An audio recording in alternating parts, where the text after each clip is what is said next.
What does it mean to let the time do the heavy lifting? Heavy lifting? Ouch. Moving forward with the Decker team. Moving forward together with the Decker team. For over 31 years, we have enjoyed coming alongside you in building wealth, in helping people sell and buy real estate. And it's been so much more than that. Even building self-worth, building their faith, even strengthen, heal, and flourish in their relationships. 30 years of helping people build their business and their life. Yes, Yetta, but this time the heavy lifting doesn't hurt. Doesn't hurt at all? No, because you let time do the heavy lifting for you. That's good. And time moves no matter what you try to do, it keeps moving. It does. So in this episode, you're going to learn the sooner you begin, the better you do. Ooh. Like the sooner you can build wealth, right? Like it sounds almost like, why did I even say that? Yeah. And some people might be saying, I think wealth is overrated. And that's okay. But what would you do with the money if you built wealth? What would you do with it if you had excess? Would you help in ministry? Would you help the poor? Would you help the homeless? Like what would you do if you had excess money because you were a great steward and you started saving early?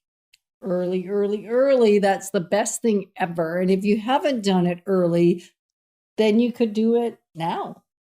You could. And you're going to do an example from the wealth formula, which I always blows my mind every time I see this example. Because logically, at least in my mind, it doesn't make sense. Have you ever come across a principle? Because I know I sure have. And in the past, this was one of those principles I couldn't get over. Because we have a tendency to look at it from a logical perspective rather than playing the example or the illustration out to see what the true outcome is. I dismiss it. We have a tendency to dismiss it before we actually analyze it. So what if we analyze this one? Right. And I like amplifying things. I like taking things to a little bit of the sublime, but not too far that it's not able to happen. Right. So in this example, he's going extreme is what he's trying to say. Extreme, Ken. No, it's not extreme. I'm going to calculate it. Extreme and doable. At 18%. No, that's doable. We've seen that. We've had that. Where would we see that? We've seen it on real estate again and again and again. Yeah.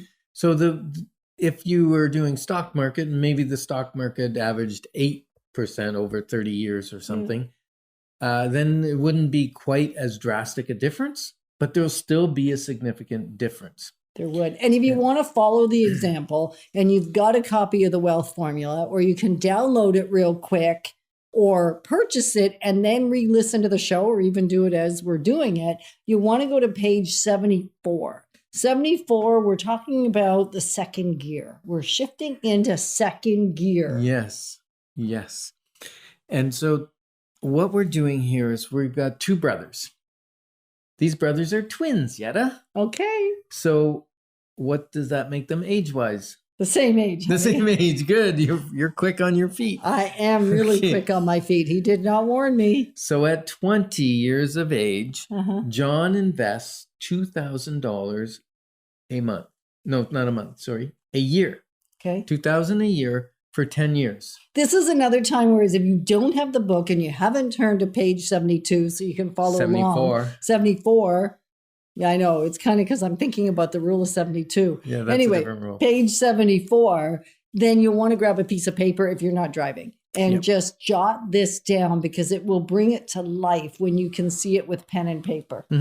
So John puts $2,000 a month from 20 to age 30. Yep, for 10 years. Okay.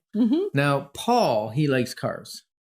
So he took that same $2,000 and he put it into a car payment. Okay. Nice car. Yeah. And then when he was 30, he decided, I better start investing because look at my brother. He's got, how much money does he have? I don't remember. $2,000 a year for 10 years. No, it's 2,000. Oh, it was only a year. Okay, Yeah. 20,000. He has I 20,000. think you said a month at one point. I At did. least I heard. I a did. I month. fooled you up. Yep. He tried to foul me up. Okay, so $20,000 John has invested over a 10-year period. Right. Now Paul decides he's going to invest the same 2,000, Mm-hmm.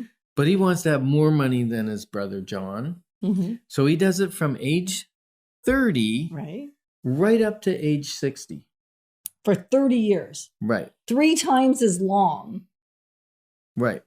So how much money did he invest? If the other guy invested, where were we at? 2 times 10, 20. This guy invested 60. $60,000. Yeah. 3 Okay. times as much, 60,000. Yep. So now my question, Yetta. Oh no. This is the trick. And Who I'm not has, reading. if they both retire at 60, Mm-hmm. who has more money? John, who invested $20,000, Mm-hmm. or Paul, who invested $60,000? Well, here's where my logical mind would tell me clearly Paul. Paul is the clear-cut winner because he put 60,000 in.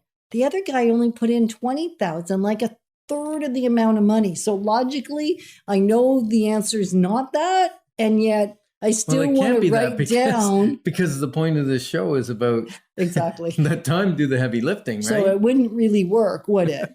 And yet it is the answer I want to give you. I want to vote for Paul because Paul invested $60,000. Which was great. And at that high a return, Paul's $60,000 actually turned into $1.5 million. 1.5. That sounds pretty darn That's good. pretty good. Do you think That's he's really the winner? good. Well, he sounds like he should be the winner. He He's put a in winner. 60,000. He's a winner. He is a winner, but he's, Yeah. you would say he's the second loser. Or the first loser. He's That's the how you first say he's the loser, yeah. first loser 'Cause because the his- other guy's the first winner. Yeah, because Okay, so how John much- started yeah. early. He's got right around $6 million at 18% rate of return. A third of the amount of money, 10 years sooner, and he's got 4 times the money. That's quick math. Way to go. Yeah, that's the way my brain works. So 4 times the money with investing a third of the amount. Right. Like that's the impact of starting early. Isn't that bizarre? Yeah, my brain don't do that math. Like I can do the math. It doesn't want to believe. Well, I had to use a calculator. Yeah, I don't want to believe the outcome of the math. Right. So it really makes me think about like, when's the best time to start investing? Or as they say, when's the best time based on this example, which is a real life reality.